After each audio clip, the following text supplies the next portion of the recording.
Down to business.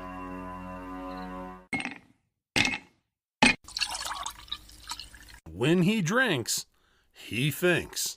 That's the nectar of the gods, baby. Hello, everyone, and welcome to the #1 liquid-fueled, liquid lubricated show on the interwebs. This is the Whiskey Musings Broadcast. Thank you all for joining. I am so happy that you're here. Believe me, again, if it weren't for you guys, this show would literally be me talking into the middle of space and maybe a little bit of time. But hey, you're here, and so I can continue with what I am doing. This is fantastic. I have got what I hope to be a really good show for you tonight. I have some information and some conversations, some comments about the wonderful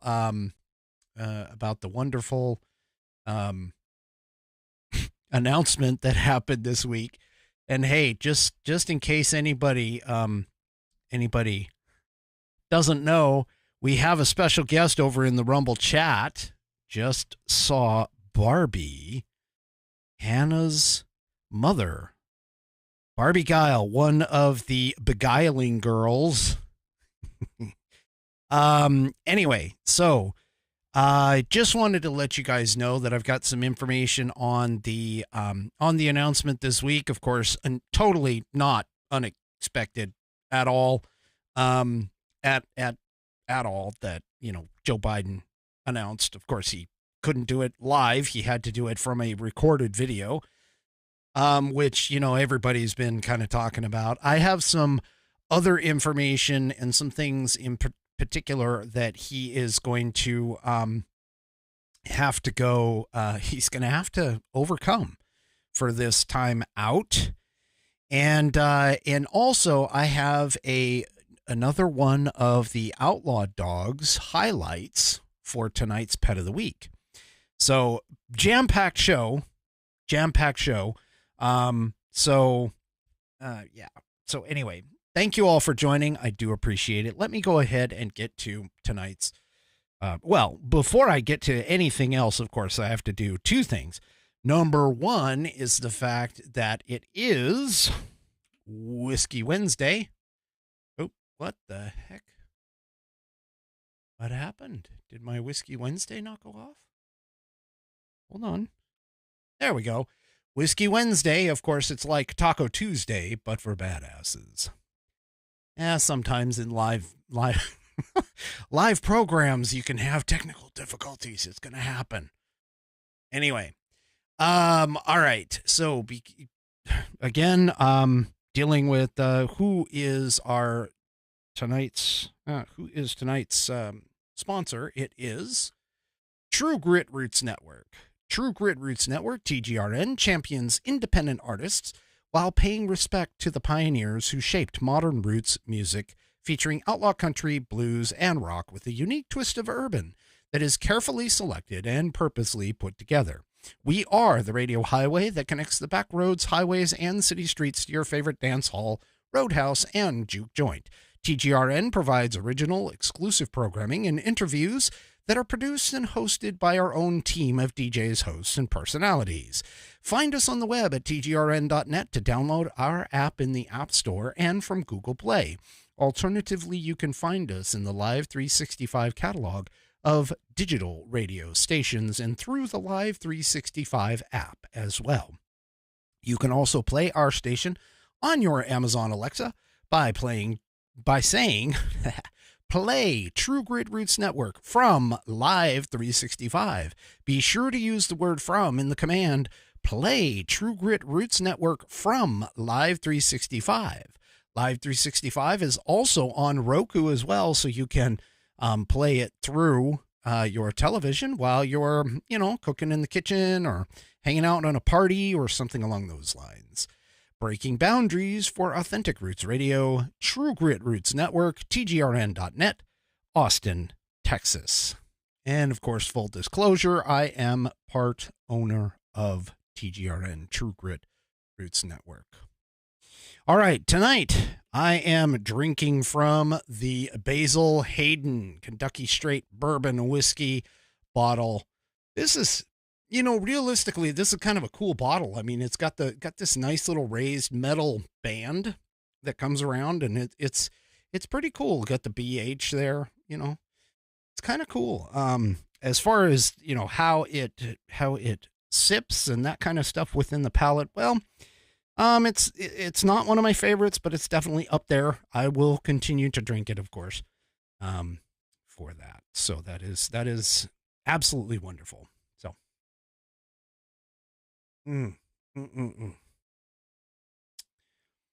Oh, so Bonnie apparently has some feds coming to her house. Well, you know what? I'm actually kind of surprised that I haven't been hit with that yet myself. Anyway, tell them we said hi. Okay. So obviously this week, Joe Biden announced, and by announced, I basically mean that somebody played a video that was, artfully put together to let everybody know that Joe Biden has decided that he is going to, well, let me rephrase that. Joe Biden's handlers have decided that they're going to prop him up for another 4-year term in an attempt to hopefully keep Trump out of office, because for some strange reason, they have the belief that Trump is beatable by Biden. And so anyway, I don't know how anybody could even really be voting for this guy. I really don't. Because he's just a disaster, folks. You've watched the program. You've seen me say this over and over and over again. His policies are crap. His foreign policy is completely non-existent. And I just cannot see how anyone can bother to vote for the guy. And just from that standpoint alone, it's really, really rough for him to, it's just rough to even think that we're going to be in another 4 years with this guy if we can't get somebody like a Trump or a DeSantis or somebody like that in the Oval Office. Just to start it off, let's just be honest here. Let's take a look at some of the things that Joe Biden is going to have to overcome. Well, the first thing, obviously, is Joe Biden is an octogenarian. And this popped this week. Actually, it was today. Biden, 80, once attacked 63-year-old rival for being too old. Now, one thing that you have to understand, back in the day, when Ronald Reagan was running, one of the things that came up often, and Ronald Reagan, keep in mind, he was only 63, I think, 64 at the time that he was running for president against Walter Mondale. And then it was for his second term.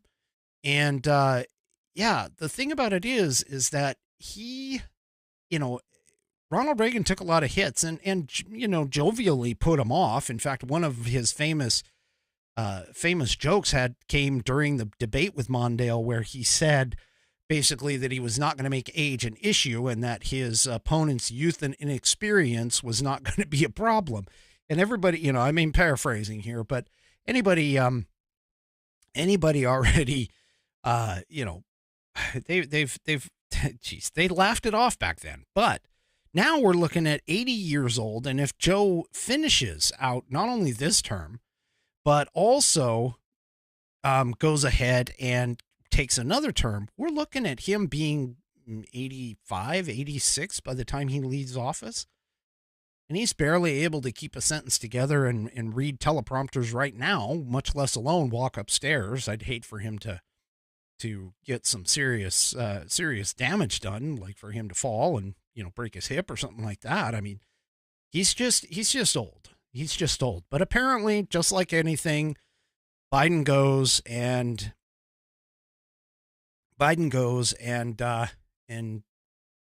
he attacks and lies because obviously he thinks he's prepared to do this. But apparently he, according to the article, he once hammered an opponent for being too old for office, even though he was almost 20 years younger than the oldest ever commander-in-chief now. Biden, who is currently running to stay president despite being 80, was a 29-year-old local Delaware councilman in 1972. I won't even tell you how old I was at that point. When he ran the cruel and ultimately successful campaign for Senate.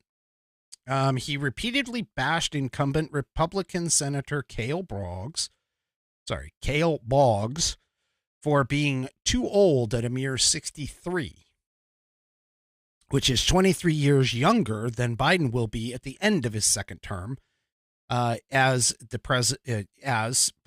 president if he wins re-election. So anyway, God, his age is going to be a huge factor. And if you recall, when he first got elected in 2020, we were still in the whole COVID thing. So I'm not really sure how they're going to be able to run his campaign from his basement again. I think they're kind of hoping that they go up against Trump, because literally what's going to happen is they're going to go and essentially run him. And even the ad, I mean, if you've seen the ad, if you've seen the announcement, the video announcement, it literally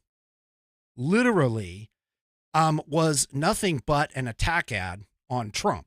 So they are praying and hoping and anticipating that Trump is going to sweep the field at the primaries.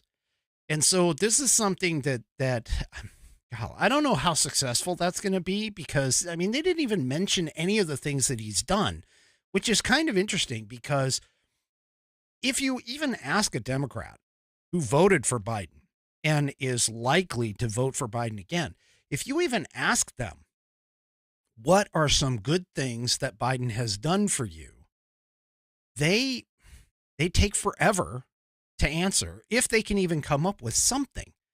He's got pretty much literally no positive accomplishments during his term, unless, of course, you're, some radical leftist, in which case they love this guy.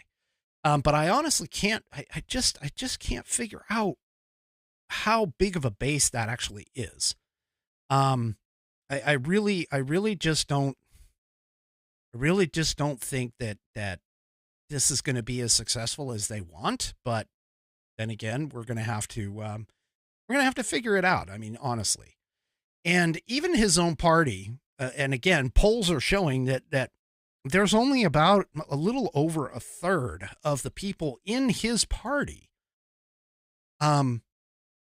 just a third, just a little over a third actually want him to run again. That's not good. And it's even worse, because the independent voters are the ones that are generally going to be the ones that are going to make the difference. And even with independent voters, they all say he's too old and he's not doing well, and so on and so forth. And, he hasn't done anything for them. And, but hey, the DNC, they're going to take care of him. Want to know why? Because of the fact that they don't want him debating anybody. So they basically have said that they are not going to sponsor any debates. And I believe what they meant was any debates for the primary. However, that could extend even farther. But even so, nobody can criticize the president and no one can challenge him. And so this piece by Town Hall that I'm showing now, so that's why no one can challenge Biden within the Democrat Party. Well, here's the thing. He's obviously exceptionally weak. He's got, we're in an economic recession, stagnation, stagflation, whatever you want to call it. The banking system is failing, which, by the way, I have to look in to see if, we have had another bank failure. There was a huge, I think it's First it's either First Republic or something like that. I can't remember. Anyway, they went and their stock dropped big time because they announced that like 40% of their depositors actually went and ripped out their deposits or cashed out their deposits in the bank. So the bank was losing, losing money and everything. And so their stock started losing, and I'm not even sure where that went. I have to go and check that out. But anyway, the point being is he also has literally no foreign policy. Biden's history has continually been that he has been wrong on just about every foreign policy, if not every foreign policy decision that has ever been made. In fact, and I've got something on the whole Sudan thing here in a minute, but we're in another situation like we were in Afghanistan with this guy, where he just pulled out and left estimates of around 16,000 Americans in Sudan. So I just don't understand how anybody can honestly vote for this guy. Really, anyone with a brain who can vote for this guy. I just don't get it. But then again, I don't get a lot of things in today's world. So anyway, inflation is here. We've killing working families. His age and competency. Again, he's not very competent. And so the only two. There's only two people who have declared on the Democrat side in the 2024 election so far, and it's Marianne Williamson. Apparently, Marianne Williamson, first of all, I don't know very much about Marianne, but apparently she's got some magic crystals, I suppose, according to this town hall article. And then, of course, Robert F. Kennedy Jr., who has spewed misinformation about vaccines.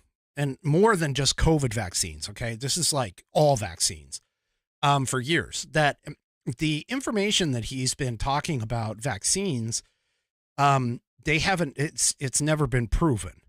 And so, Robert F. Kennedy Jr., it's kind of questionable.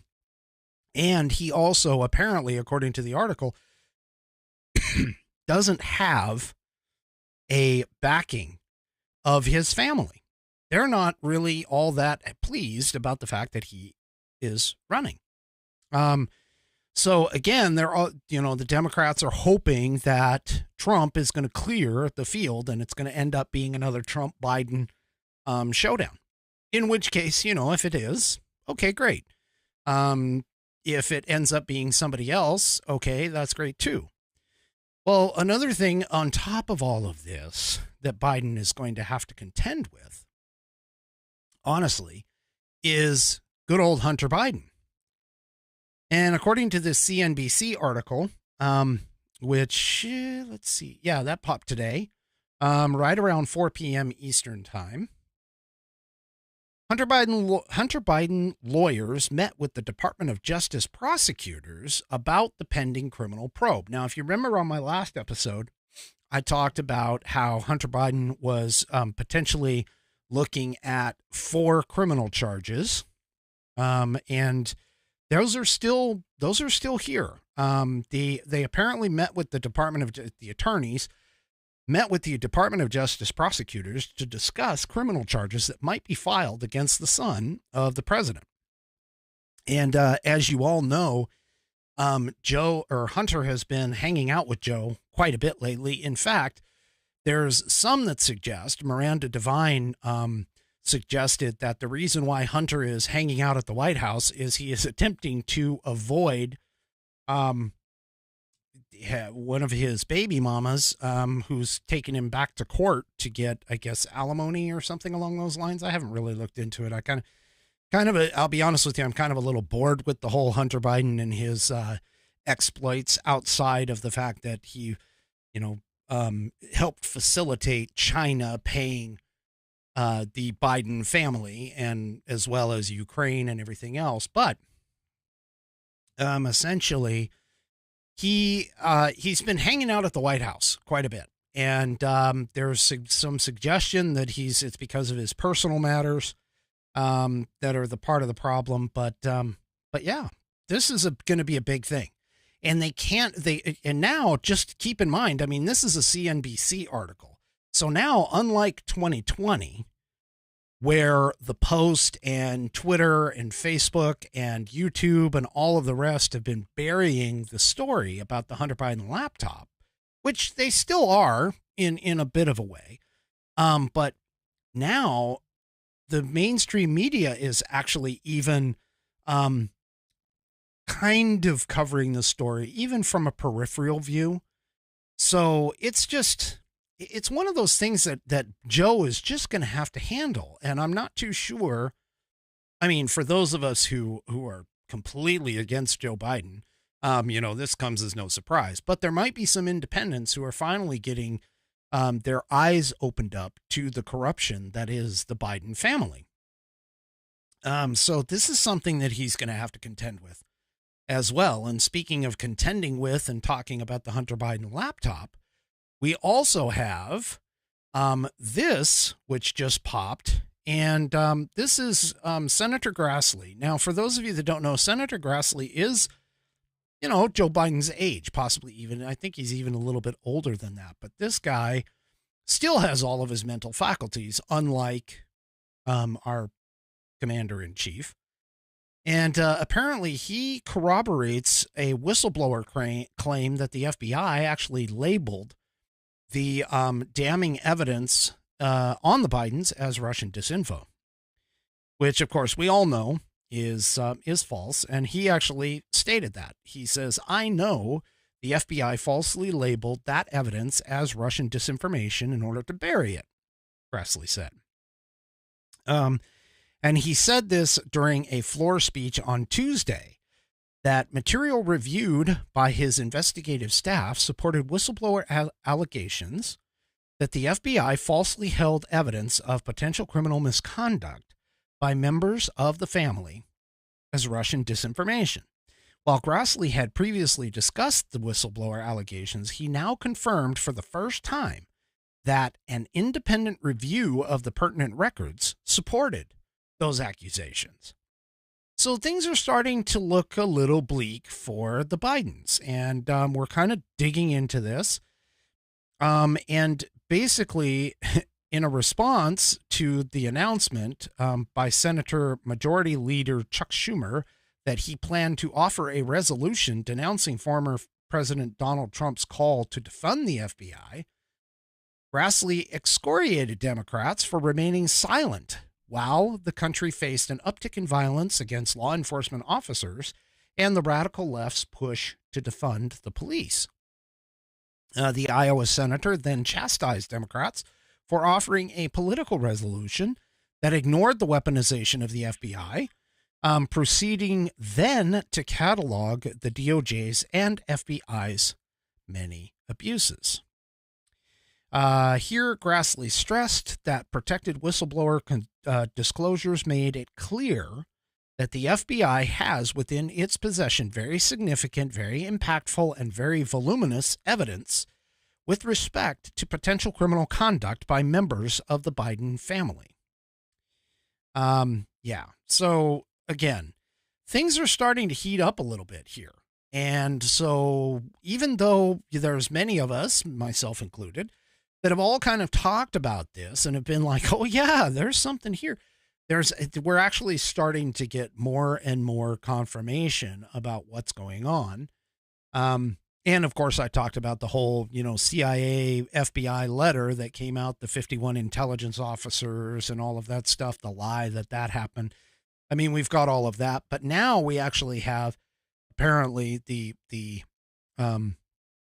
hearing, the Senator Grassley hearing has now uncovered actual evidence that the FBI did essentially what should be illegal things, because the FBI is supposed to be a disinterested, non-political law enforcement agency. Now, you also know that one of the questions that came in for this program on a Questions for Whiskey had to deal with whether or not the FBI was actually constitutional. And as you know, the FBI was actually created under the executive branch. There is no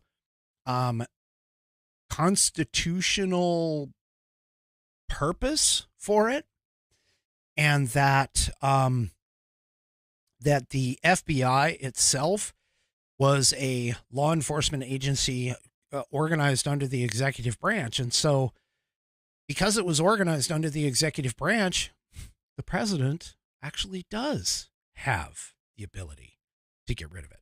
That's in the executive. And there's nothing in terms of Congress, there's nothing that Congress can actually do about it.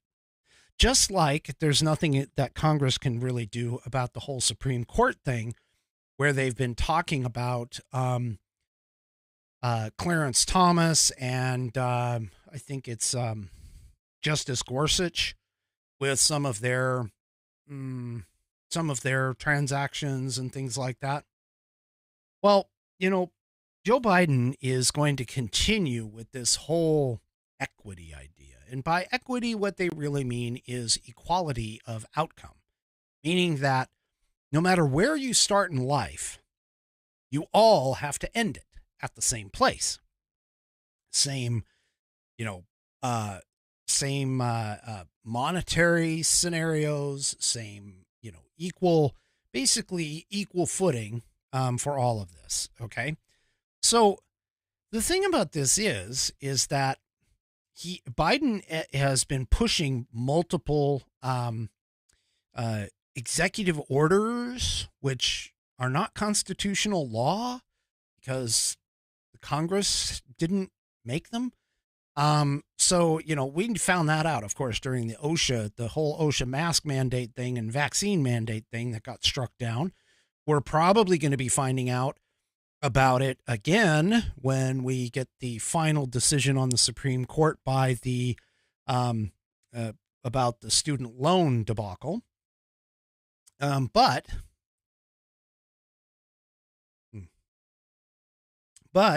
Joe Biden, or at least whoever is the hand up Joe Biden's butt, running the old man, has launched a new equity-based mortgage policy. Now, check this thing out. I mean, this is, I don't know where they're going. I don't understand this. I really don't.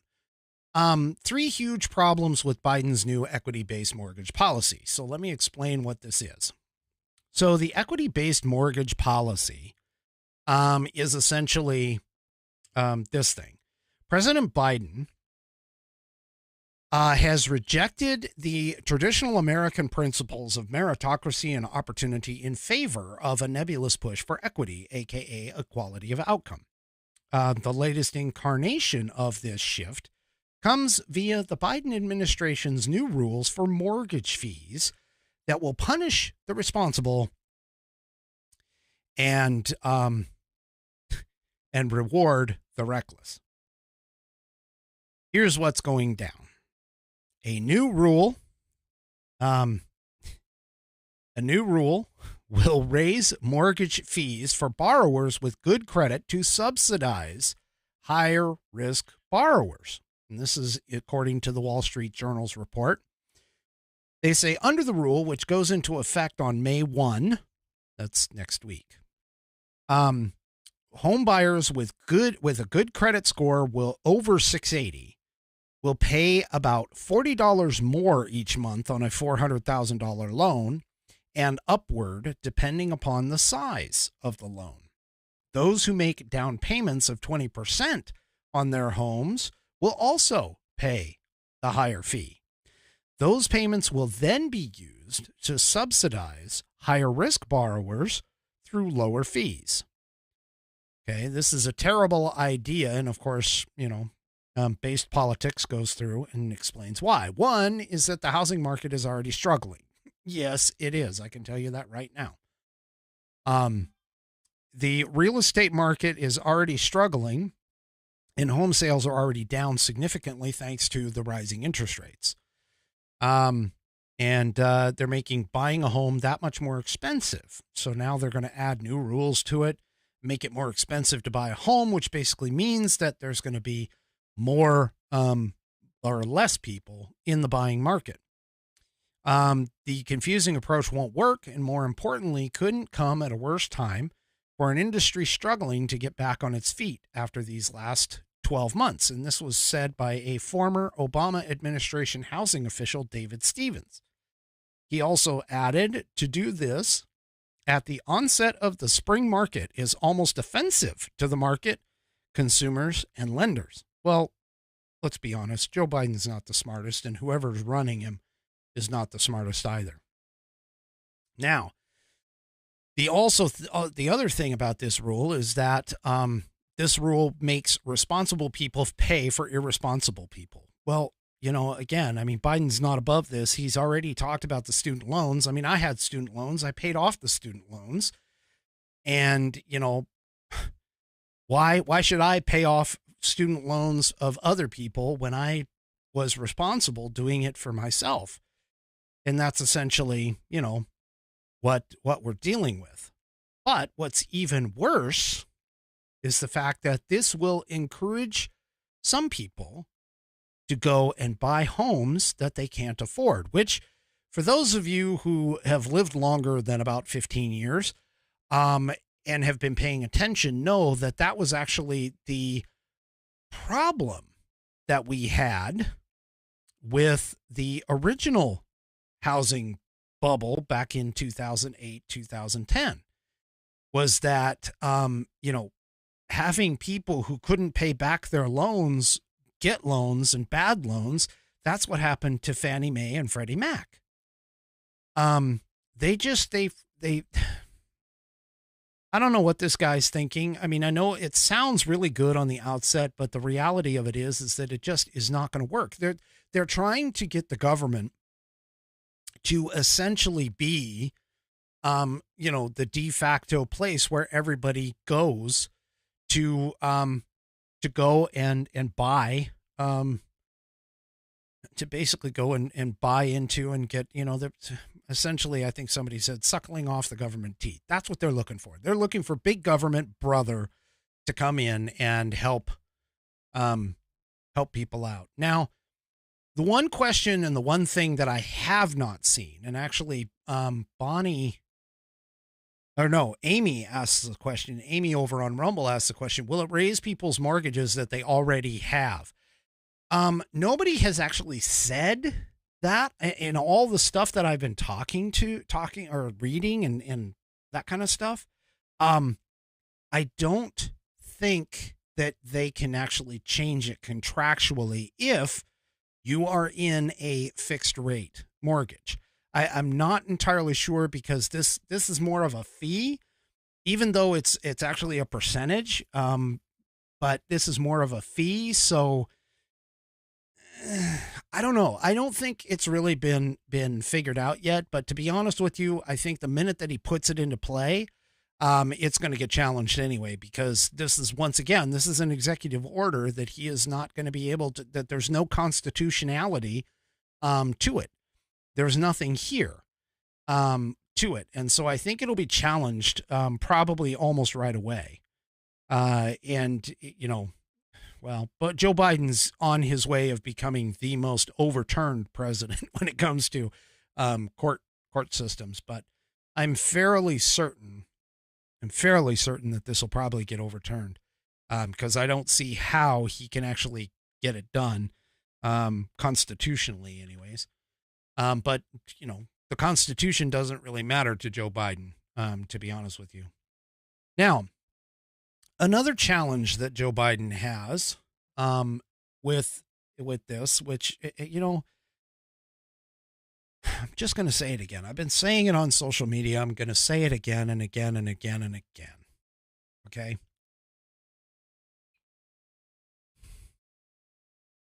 If you are a woman and you vote for this guy, you are literally voting to erase women. Okay? That's it.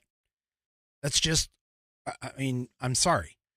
if you're a woman and you vote for this man, you are voting to erase women. Now, why do I say this? Well, I mean, it's pretty obvious. The left, and especially the Democrat Party, while they claim to be for women, especially on things like abortion, they seem to want to erase everything that a woman and women have done throughout history, and also to continue erasing what women do. And this is once again reflected in Biden's Title IX regulation changes on transgenders. So women's groups are completely mum on Biden administration's new Title IX regulations on transgender issues in schools. So essentially what's happening is Biden is trying to cut off all the things that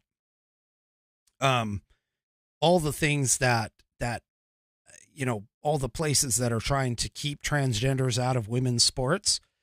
And he's trying to cut off that. And he's basically saying that, Title IX regulations that will bar transgender women, which are biological men, from being in women's sports, he's trying to cut this off. And he's doing this because he's going for a small segment of the population. Okay. But the thing about it is that I find really amazing, which this is what this article is about, is that women's groups aren't up in arms about this. I mean, you've got Leah Thomas here in the image. Leah Thomas, who is a 6-foot-something biological male, and he identifies as a woman in order to swim competitively in the NCAA, and he literally beats the pants off of women, embarrasses them in the locker room, does all these things, and he just, again, biology dictates and biology demonstrates to us on multiple occasions that if they've gone through puberty, which this is part of the reason why they want to do the puberty blockers, by the way. But if they've gone through puberty, they have a physical advantage over biological women. And this is part of the problem. I mean, it's not just in swimming, it's in basketball, it's track, it's, the MMA. You've seen MMA transgender fighters who are like mediocre at best in the male side of the house go over to the female side, and they're able to like crack orbital bones and potentially kill their opponents. Okay. And so here's the thing. I am going to be an advocate for women. And by women, I mean biological women. In fact, I found out just the other day that I was placed on a list as being anti-LGBTQ. All right, look, that's on Twitter, by the way, if I didn't mention it. But here's the thing. I'm not anti-LGBTQ necessarily. Because of my religious beliefs, I think the lifestyle is completely wrong. But the reality of it is that I am not in charge of your beliefs. And so if you as an individual go and want to live that lifestyle, that's great. All the more power to you. But don't sit here and expect me to not tell you or say to you, if you ask me the question directly, whether or not I think your lifestyle is appropriate. It's not. And so, I'm sorry, this whole thing about transgenderism, it's a mental condition. It's been a mental condition up until, roughly around 2018. And so, again, if you're an adult and you decide to live that way, okay, that's entirely up to you. Okay. I've made this clear before. I know that there is a transgender fan out there. I'm perfectly okay with their decision. That's the way they feel comfortable. But the problem that we have is that we are going after and we're attempting to make it a societal normalization that to decide one day that you are a woman, if you're male, a biological male, and you're, everywhere else. I mean, and try to make it like, oh, well, because I am a, trans woman, I don't have biological attributes that help or that help me in sports and things like that. It's just, it's scientifically proven the alternate way. And I just can't, I mean, again, if you're going to live that way, that's up to you. I can't force, just like I can't force you to believe the way I believe in terms of religion. I'm also not going to expect that you push me to believe that you are anything other than what you actually are in a biological sense. That's just the way I live my life. You do you, I do me, we're good. Okay. Now, Riley Gaines, of course, has made a name for herself by standing up to all of this. And one of the things that the Biden administration is doing, according to the article here, is that the Biden administration has unveiled its proposal for the new Title IX rules to expand the meaning of sexual discrimination to include gender identity as it relates to the application for transgender athletes participating in women's sports. Under the Department of Education's proposed rule, no school or college that receives federal funding would be allowed to impose a one-size-fits-all policy that categorically bans transgender students from playing on sports teams consistent with their gender identity. Such policies would be considered a violation of Title IX. Now, here's the thing. I used to coach soccer. And I can tell you up to a certain point in the development of a child, they are pretty much kind of on par in terms of skill, strength, speed, etc. But at a certain point, especially when puberty starts to take over, you can tell there is a difference between the aggressiveness, the speed, the power, and that kind of stuff in terms of the situation when playing a game or doing something in terms of an athletic accomplishment. There is an actual difference between the two.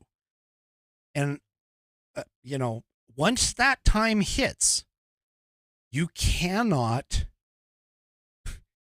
allow the female of our species, the female humans, to continue within the boys' sports because they tend to get totally ran over. And it's kind of funny that even the left talks about, well, especially in some of their other categories, they talk about how your feelings are what counts, and things like corporal punishment. Oh, you can't punish the child because it's the feelings that count. And when you deal with criminals, oh, you can't punish them because that it's their feelings that count. But yet here we are, and the Dems are actually like pushing an entire group of people aside that is, made great strides to have their own sports, their own competitions, and their own categories, because there are those physical differences between men and women. And yet nobody wants to say it. Nobody wants to argue against it. And this is where I get totally confused. And I will continue to maintain that men should not be in women's sports, period. Men should not be in women's bathrooms. Now, speaking of the bathroom thing, I had the privilege to go to an opening of a business in my other line of work, and they had what I think is the penultimate bathroom situation. You want to resolve all this problem between men and women's bathrooms, okay? It's really very simple. You have a common area where everybody, regardless of sex, washes their hands. Okay. Everybody washes their hands in this common area. But each individual toilet, first of all, there were no urinals. Okay. But in each individual toilet, it wasn't like a stall. It was an actual room with a locking door on it that was floor to ceiling. That's how you resolve this problem. You put them all together and you have the each individual toilet in its own separate enclosed space that can be locked. Now it doesn't matter whether a man goes in or doesn't or comes out. You just, there it is. And it's all taken care of. I mean, that would take care of the bathrooms. Now, changing rooms, that's something a little bit different that I think we would have to, in showering rooms, that would something we would have to deal with. But, you know, it's stuff like this that I just can't see how Biden is going to, if any sane person sees these changes, I don't know how they can be, you know, going and voting on, for Biden again. Okay. Anyway.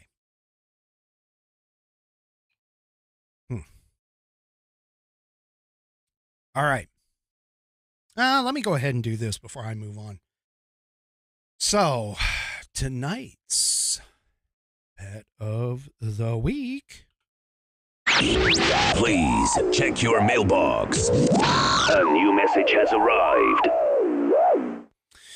All right, and tonight's Pet of the Week is another Outlaw Dog special. This is a highlight. And we are going to be highlighting. Oop, I got to get over there. Hello. We are going to be highlighting the beautiful, the bodacious, the, well, I can't say Barkalicious, and I'll explain why. Bonnie. So Bonnie is one of the outlaw dogs. And, of course, with Clyde and with Billy, their kid. And here's what Outlaw Dogs says. She sends me, Bonnie is a 5-year-old treeing walker coonhound. She is true to her breed. Every night at dusk, okay, now this would drive me crazy, but every night at dusk, she begins to track critters and will climb her furniture. As if it were trees, and then alerts me that said critter has been located. She does not bark. It's more of a woo, woo. Hopefully that was a good impression of that. Over and over and over. When she is not in hunt mode, she is a couch holder downer. I'm assuming that means that she, you know, is a couch potato. Bonnie is a sweet girl, loves her mate Clyde, and Billy, who is their son, and she decides when he is bad to put him in his place. Coonhounds are a lovable breed that is all their own. Now I've got a couple other pictures here. So this is Bonnie as a puppy, I think. And then this is Bonnie a little bit older. Okay. And she apparently, Bonnie loves, well, all the outlaw dogs love to stand up and, you know, get dressed up and stuff like that. But Bonnie apparently is a bit of a fashion model. So here she is modeling a dress, polka dot dress. It's kind of blurry, but it's there. And she apparently is a fashion model and as well, and models bows, hats, and outfits. And Outlaw Dog says that she thinks that Melania and Bonnie should do a photo shoot together. So continuing with that, here's Bonnie with her Happy New Year hat. And you can barely see Clyde had a top hat with Happy New Year in the same photo. You can kind of see him over on the left side closest to me over here. And then you have, she is also a superhero, Supergirl or Superdog Bonnie. There we go. she can actually get her animals to like wear costumes. That's really cool. Anyway, so that's Bonnie. So Bonnie from the Outlaw Dog crew, the triplets. And that is tonight's pet of the week. Do me a favor. If you would like your pet featured on Pet of the Week, send me an email to fans, FANS, that's Foxtrot Alpha November Sierra, at whiskeymusings.online. That's fans at whiskeymusings.online. And you can send me photos of your pet and some sort of a, story to go along with them. Name, breed, age, funny things that they do, so on and so forth. I know that I have one more for next week, and that, of course, is going to be the venerable Clyde from the Outlaw Dogs group. But after that, I don't have anybody on the docket, I don't believe. So get your pet of the week in, and I will feature them on the Wednesday night live stream. Also, you can send me at that same address, that same email address, questions for whiskey. I believe I don't have one for this week. So fans at whiskeymusings.com. And yes, Snowbell, that is exactly it. Fans at whiskeymusings.com for both pet of the week as well as questions for whiskey. So there we go. Thank you, Outlaw Dogs, for submitting your pooches for Pet of the Week, of course. All right. So one of the big things that has come out is the question as to whether or not Ron DeSantis is going to jump into the fray. Now, we all know that Trump has been attacking DeSantis as though he is going to, that he's going to be in the race. And realistically, I mean, DeSantis hasn't really shot it down.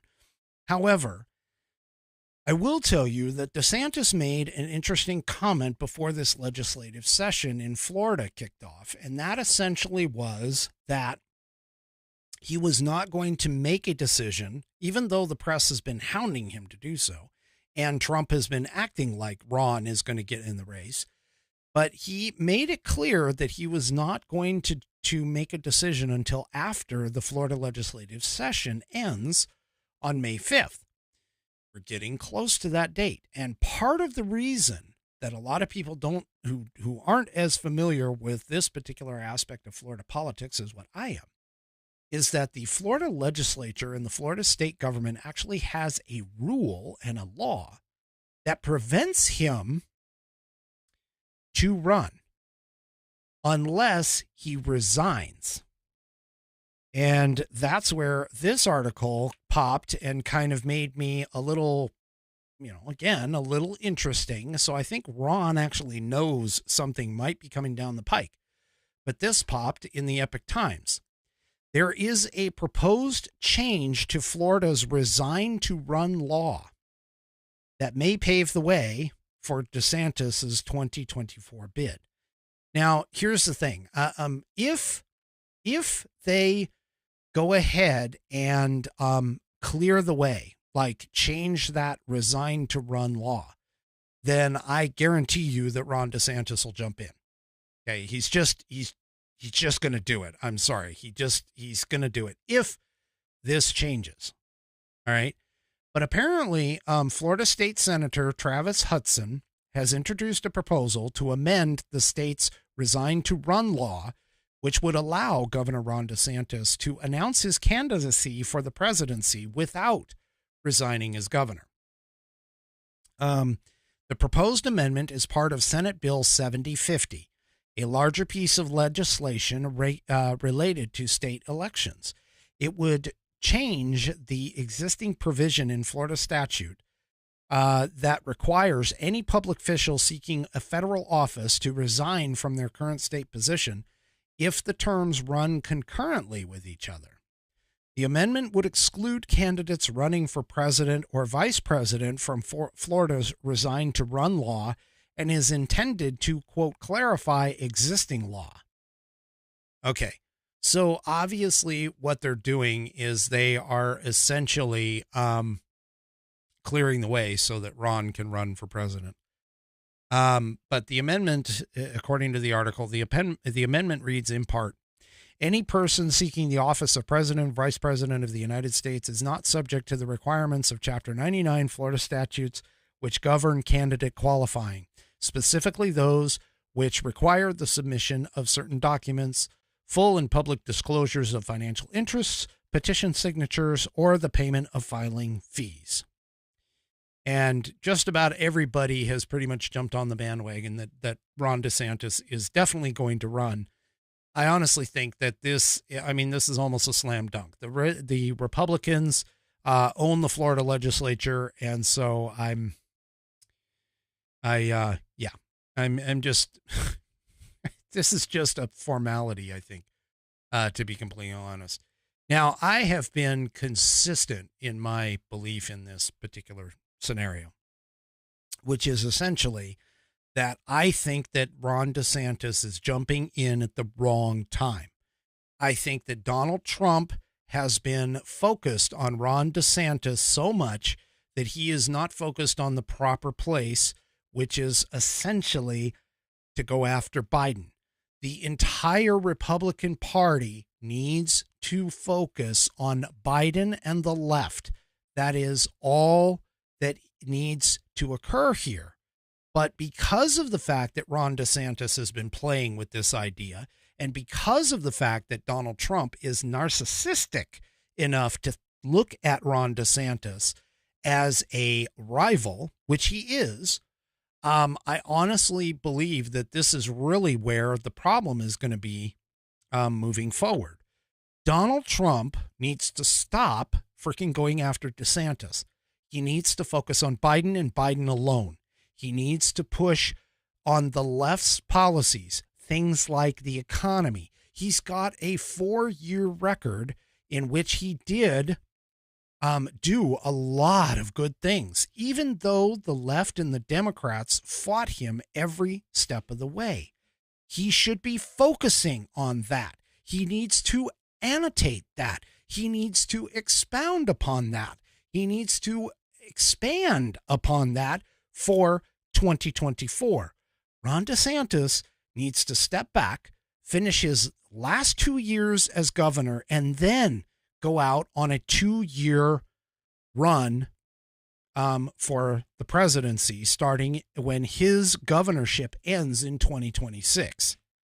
Now, Ron DeSantis has got his own problems right now. He's focused, he has attacked Disney, realistically, and that essentially is where Disney has now sued back the governor of Florida, Ron DeSantis.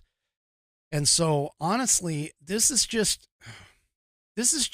one of those things that I honestly think this is a complete mistake. It's a waste of time for Trump to be going after Ron DeSantis. I understand it's a primary and you want to go after your political opponents. But if Ron actually would recognize the fact that he has a greater chance if he can finish out his 2 terms as governor and do more great things, build up that resume before he goes and steps out into the limelight for the Oval Office, I think he would be in a much better position to actually win it. Ron's got age on his side. He's got time on his side. He doesn't have to run so quickly. And honestly, I just think that it's a little early for it. I really do. And I think that Trump needs to get his head out of his narcissistic butt and actually start going after the real enemy, which is Joe Biden. He needs to focus on that. Speaking of Joe Biden, in terms of one of his things that he is definitely, not like we have a non-exhaustive list of things that Joe Biden, has done wrong. But apparently this popped in the National Post, and it's not the only one. But the WHO, the World Health Organization, has declared a high biohazard risk in Sudan after a laboratory was seized during the fighting. Now, for those of you that don't know, we closed our embassy. We withdrew. We pulled out all of the embassy personnel. And of course, we left the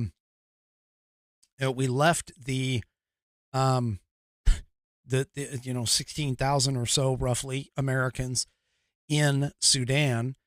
But apparently we have, another lab, bio research lab, very similar to those that were in Ukraine and in China. It's kind of interesting, of course, that they are talking about this now, but now all of that research is now been turned over to whoever captured that lab, and again, could be used for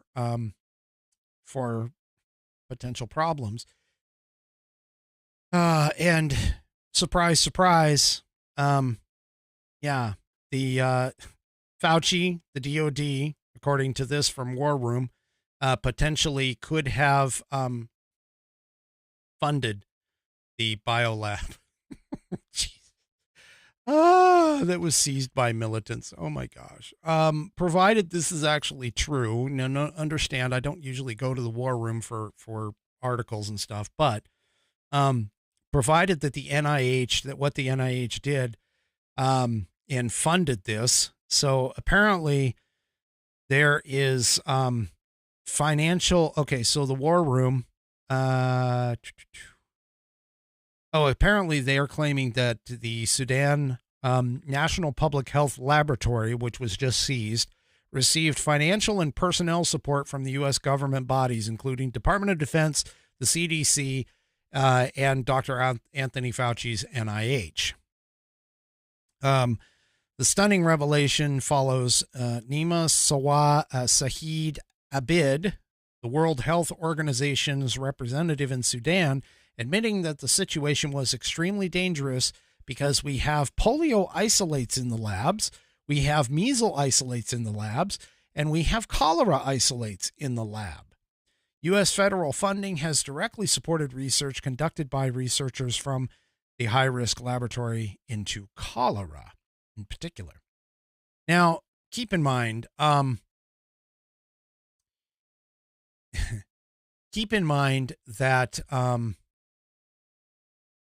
okay, what am I doing? Sorry, breaking for just a second because Daybreak obviously wants me to scroll up for something, which I'm guessing is the China comment. Whoops, wrong one. Hold on. China is suing DeSantis. And you're right. He did just okay the bill. He didn't actually write it. So you're correct on that. But they are suing the entire Florida legislature and government. So anyway,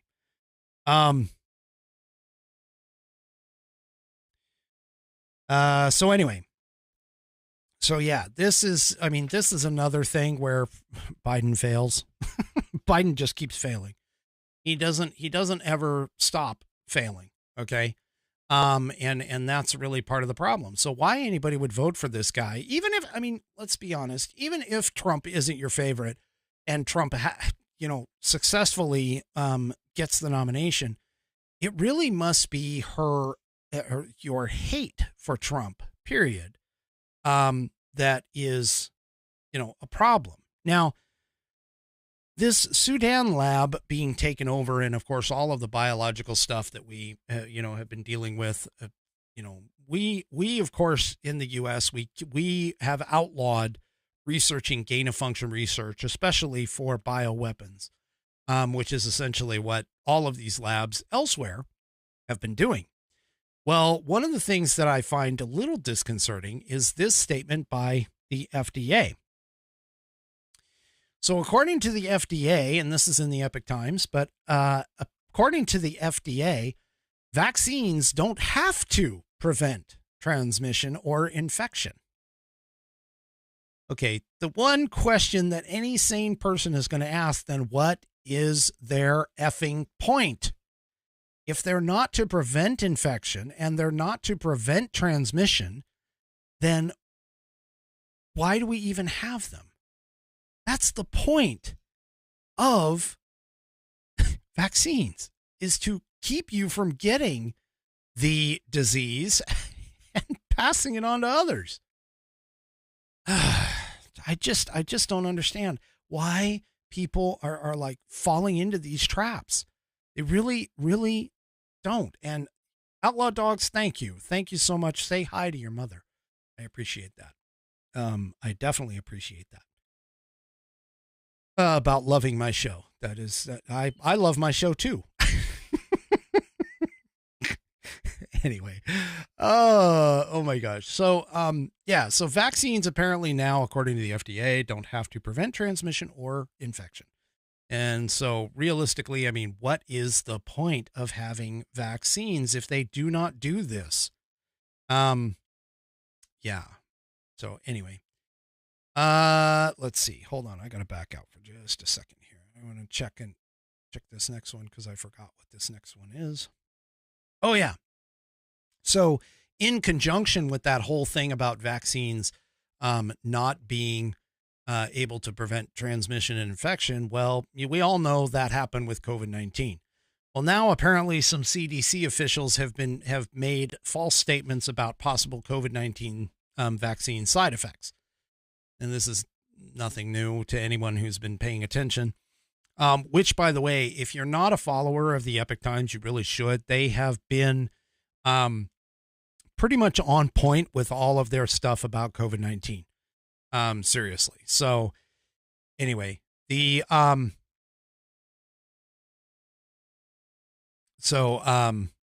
thing about it is that apparently officials with the Centers of Disease Control have made multiple false statements this month regarding possible COVID-19 vaccine side effects, continuing a trend of misinformation and disinformation from the Public Health Agency.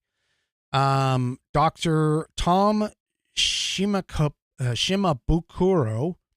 wow, okay, is a top CDC official, recently repeated the lie that the agency had never detected a safety signal for ischemic stroke for the old COVID-19 vaccines, when they actually did identify ischemic stroke as a safety signal in the original Pfizer and Moderna vaccines, according to files obtained by the Epic Times. More recently obtained documents show the CDC detected the signal as early as May 6th of 2022. The CDC acknowledges in official documents that any adverse effects following COVID-19 vaccination that meet a certain criteria constitute a safety signal. Shimabukuro, who also made the false claim during an earlier meeting in February, has not responded to requests for comments. A CDC spokesman previously doubled down on the claim, falsely stating that Shimabukuro was correct. Ischemic stroke happens when the brain fails to get enough blood supply, according to the Mayo Clinic. It causes brain cells to die within minutes and often leads to death. Another unnamed CDC official falsely told NBC that the agency has not found data suggesting a link between COVID-19 vaccines and tinnitus, which is a condition that has symptoms such as constant ringing in the ears. CDC identified tinnitus as a safety signal in its analysis of possible signals in the data from the VAERS, the Vaccine Adverse Event Reporting System, according to the files obtained by the Epic Times. All right. So go ahead and, read the rest of the article. But the fact is that the CDC is essentially trying to cover up for Pfizer, Moderna, etc., and the COVID-19 vaccines. And this actually makes people wonder, or makes me wonder, to be honest with you, whether or not there are other things that the CDC has consistently kept from us in terms of other vaccines. So maybe Robert Kennedy isn't that far off. Although I would never vote for him anyway because he's decided to go Democrat. All right. So one of the things that, of course, Biden has taken consistent hits on, especially on this show, is, of course, the economy. For those of you who live in the everyday world and realize what the economy actually is essentially, we're hurting, folks. We just are. Now, U.S. consumer confidence, let me go ahead and move on to this. U.S. consumer confidence falls for the third time in 4 months. So again, our confidence, consumers buying, consumers of products, consumer confidence dipped again in April as anxiety over a slowing economy and possible recession weighed on American households. The Confidence Board reported Tuesday that its consumer confidence index fell to 101.3 in April from 104 in March. It's the third time in 4 months that the overall U.S. consumer confidence has declined. Now, here's the thing. When consumer confidence starts declining, buying starts dropping. When buying starts dropping, we start having issues with, things like our GDP and all of these other things. So there's a whole bunch of other stuff that is going on with this. And, what really doesn't help with stuff like this and situations like this is to hear people who are supposed to be in the know to go ahead and say stuff like this. People need to accept they are poorer, says a central bank economist. Okay, well, according to this person, high inflation will stay persistent unless people accept that they are poorer, a senior UK central bank official has said. The UK's consumer price index inflation fell slightly to 10.1% in March from 10.4% in February. So now keep in mind, this is the UK. This is not the US. However, we are all tied together because of the global economy that these people have set up. Okay. But just to give you an idea, I mean, people need to accept that they're poorer. Why? Why do we need to accept that? What we need to do is we need to get rid of the idiot in our office. You guys need to get rid of those folks over there. And we need to start actually, getting the capitalist system back on track. Now, one of the things that obviously has been a problem that I actually mentioned on this show, I've mentioned it a couple of times, is the fact that the dollar itself as a reserve currency for the world has been challenged and is being considered by multiple countries to no longer be a part of that. Now, if that does happen, if that finally does happen, we could be, and here in the U.S., we could be in a world of hurt for that, because again, that dollar is going to start flowing back to America rather than being part of the world market, and it's just going to make our inflation worse. Well, here's an article in the Washington Examiner. The dollar plunges 7.4% in the last 6 months. And what does it actually mean? Well, what this is this is the value of the dollar. Now, a dollar bill actually does not value a actual dollar anymore. And basically that is based upon market values and so on and so forth. But so this is from the article. The U.S. dollar has been in a quick decline over the past several months, one of several indicators raising fears that the economy could be headed for a recession. Since a recent peak in early November, the greenback has fallen by 7.4%, according to the nominal broad U.S. dollar index. The falling dollar comes after a year-long period of the Federal Reserve hiking interest rates in response to the country's rip-roaring inflation. Continuing in the article, and there are several reasons behind this decline, but to put this current situation into perspective, it must be noted that the dollar surged in value during the height of the Fed's tightening, so is in a way falling back to earth from the highs it notched last year. Part of the dwindling power of the dollar is because after a barrage of aggressive rate hikes, the United States is now entering a different phase of its monetary policy. Recent reports suggest that inflation is now meaningfully declining and the labor market is finally softening, as Fed officials have hoped. This means the central bank is likely to end its tightening either at its next meeting or at its June meeting. So the Fed is now talking about pausing. The markets think that they're going to be cutting interest rates.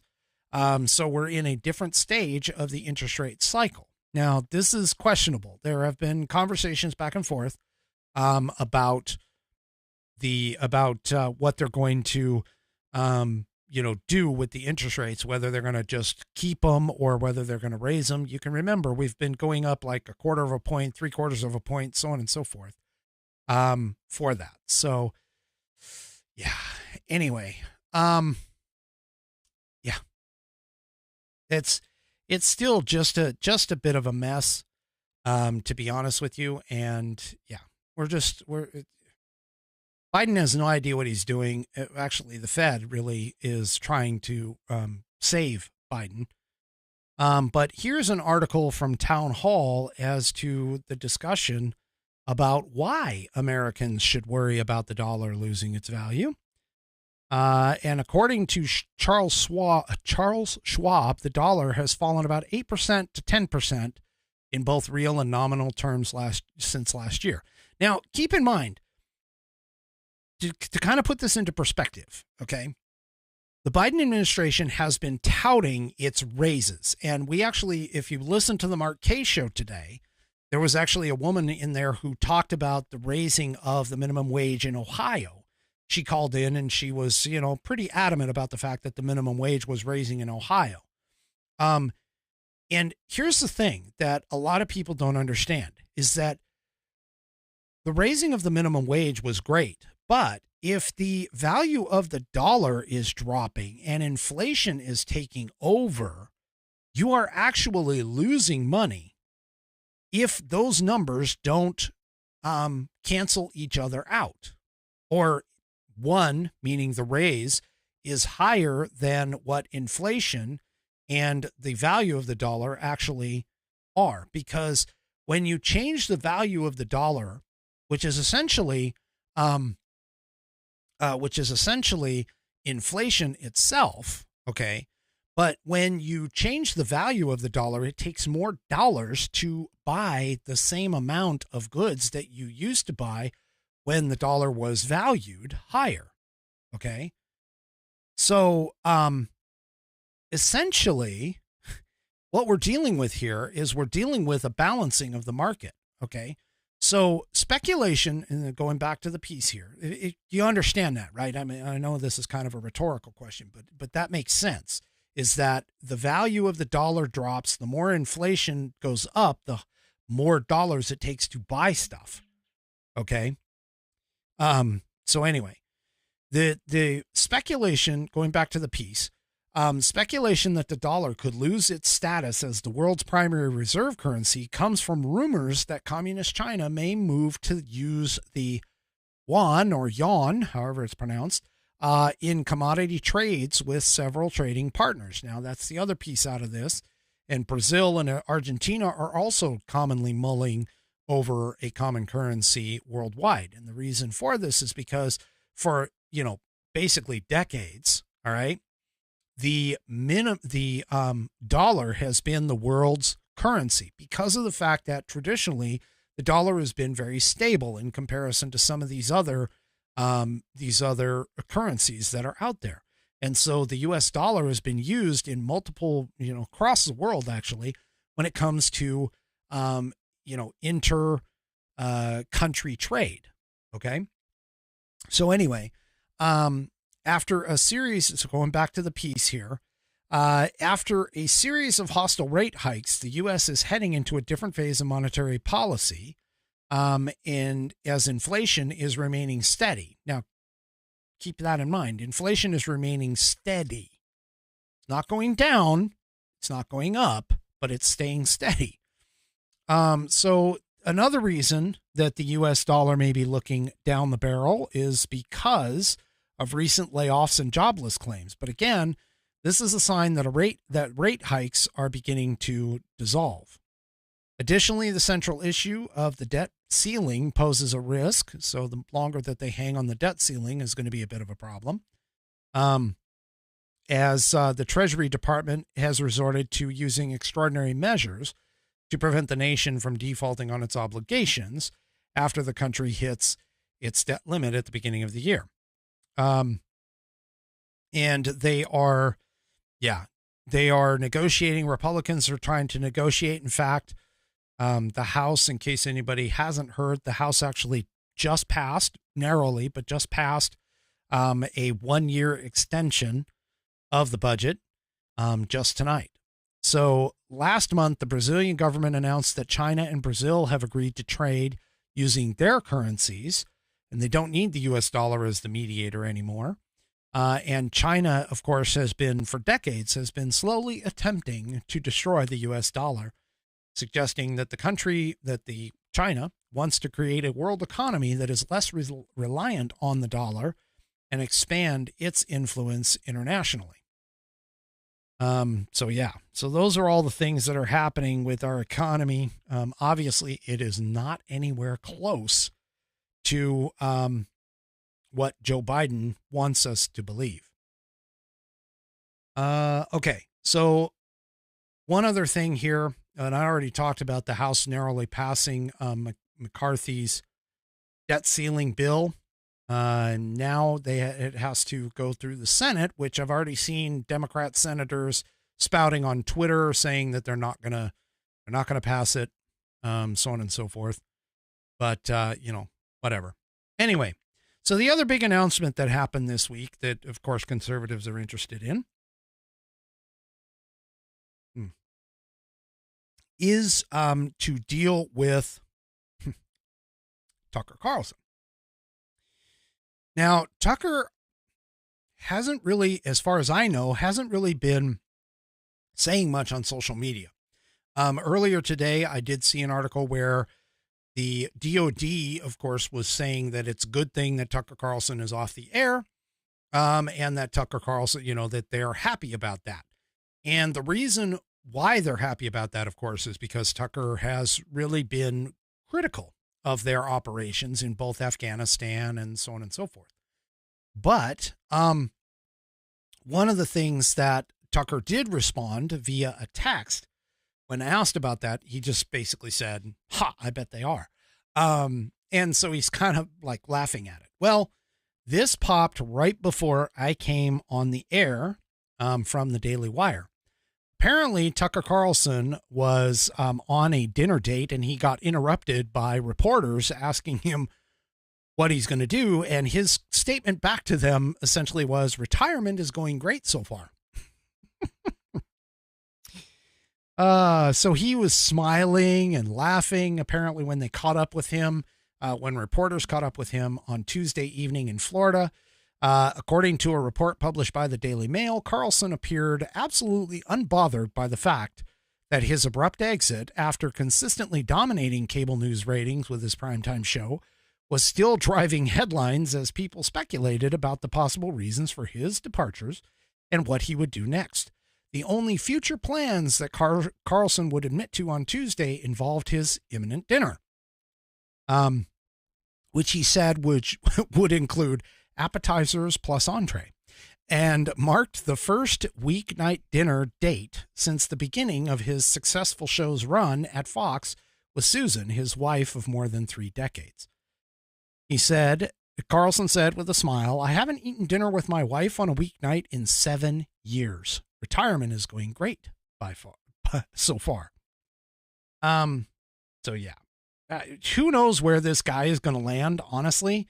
I hope that he takes a well-deserved break, for it, but at the same time, maybe not too long, because when he comes back, that's going to be a huge, huge news story.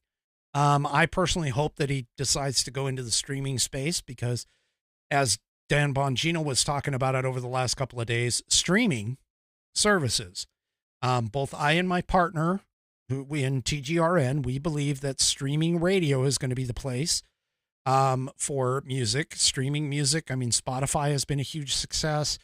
All of these other streaming services, you have Netflix and so on and so forth. There are so many people who have cut the cable, per se, and have been doing streaming services and things like that. I honestly think that streaming, live streams like what I'm doing here, are going to be the future. And this is where people are going to go to consume their information and commentary and everything else. It's part of the reason why I'm actually in the space. So this is something that, I think that he could actually support himself, seriously with a streaming program. He can draw audiences. Dan Bongino is somewhere around, I think, 2.7 million subscribers or followers on Rumble. Tucker Carlson was bringing in 3 to 4 million viewers per episode.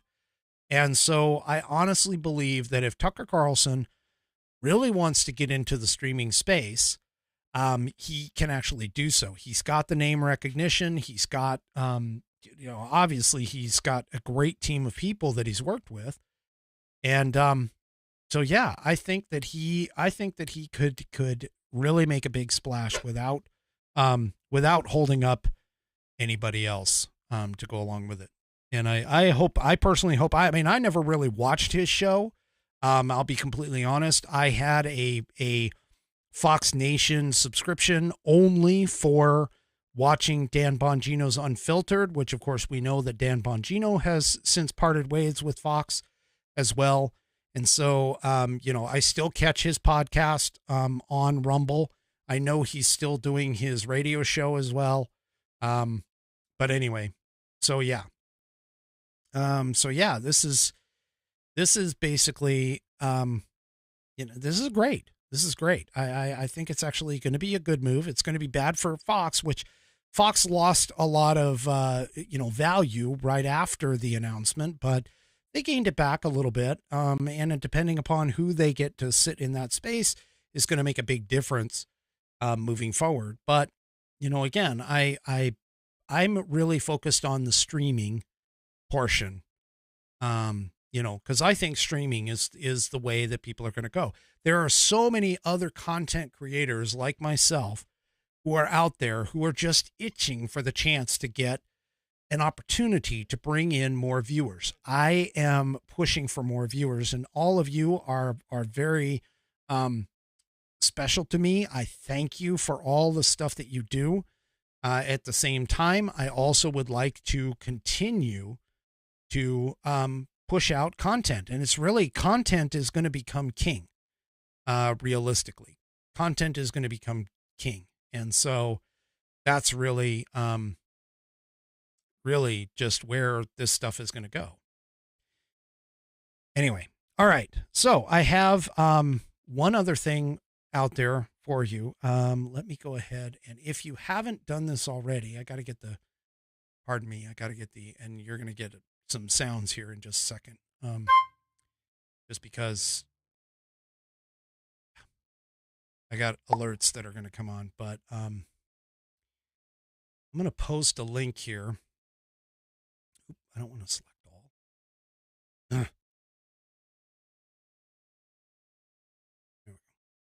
All right. So I'm going to post this link in the chat. This is a, Survey Monkey link. And if you haven't done the survey yet that's there, I would appreciate it if you would go and take the survey, just because I would love to hear your thoughts on some of my thoughts in terms of the next steps on the Whiskey Musings broadcast. And one other thing that isn't part of the survey, although I would really like to hear if anybody has a strong opinion, I come to the show and I pretty much, I dress pretty relaxed. I mean, I'm usually in a sweatshirt of some type, whether it's a hoodie or a sweatshirt like this. And I just would like your opinion. If you have a mind to give it, you can send it send your opinion to me at fans@whiskeymusings.com. But, you know, most of these serious people out there are wearing things like a jacket and a shirt and stuff like that. I just want to know from you whether or not you feel like my legitimacy would change if I were to dress up a little more in the shows. And so do me a favor and send me a, send me a message if you can about that. And if the survey does not let you log in, I might have hit my limit because I only have 40 responses. It was at 20 earlier today and I haven't looked, and by the way, guys, seriously, the hat is not going to go anywhere. Okay. The hat's not going to go anywhere. I promise. I promise that. Okay. So that's not going anywhere. Even if I did happen to wear a suit and tie or a jacket and tie, I would not know. The hat is definitely the signature. I'm not giving up the hat. I don't care what is happening. I'm not giving up the hat. So, yeah, so that's not going. I can see how many people are all saying that I'm good. I should wear a bikini. What? I'm not wearing a bikini. No way. No way. No. I'm not doing that. And whether or not I am, post it in the description. Okay. I'll throw it in the comment section on Rumble for sure. I'll put the link down there. So anyway, all right, sweet. Okay. So it looks like there's no dress code. Everybody's like, no dress code. No. Okay. So I guess I'll stay the way that I am. Hopefully people won't be offended by that. But anyway, cause I am trying to make this legit. I really am. I'm trying to make this a legit thing. I want to push my reach, my audience, etc. And I'm trying to make this totally legit. And of course, you guys are all in on the ground floor. So this is awesome. Okay. And that, honestly, is my final Whiskey Musings thought of the evening. Do me a favor, if you like the broadcast and you haven't done it already, do me a favor and go to Rumble. You can sign up for an account and follow me over there. I don't know how long I'll be on YouTube. I know Facebook has actually been pretty decent. And so Facebook has actually not really given me any problems. So I'll probably still be on Facebook, but YouTube's been questionable. So we'll see how long YouTube lasts. But anyway, do me a favor and head on over to Rumble, though, really, seriously, because that's the free speech alternative to YouTube. It's the best place to pick me up if YouTube decides to tell me to go in the family-friendly middle finger way to go. And do me a favor, be good the rest of the week. We'll see you on Saturday right here on the Whiskey Musings broadcast. Good night, everybody.